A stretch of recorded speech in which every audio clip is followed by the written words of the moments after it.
হে আল্লাহ, একমাত্র আপনার কাছেই আমি আমার অক্ষমতার কথা জানাচ্ছি।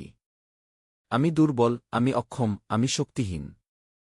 মানুষের সামনে হয়তো শক্ত থাকার অভিনয় করি, কিন্তু একমাত্র আপনিই জানেন আমি কতটা অসহায়। হে পরওয়ারদিগার, দুনিয়ার ভার যখন আমাকে ক্লান্ত করে দেয়, যখন কোনো সমাধান খুঁজে পাই না, তখন আমি আপনার দয়ার ছায়াতলে আশ্রয় নিই। হে আল্লাহ, আপনি আমার হৃদয়ের কষ্ট জানেন, আমার না বলা কথাগুলো শোনেন, আমার চোখের পানি দেখেন। আমি সবর করতে চাই, আমি ধৈর্য ধরতে চাই।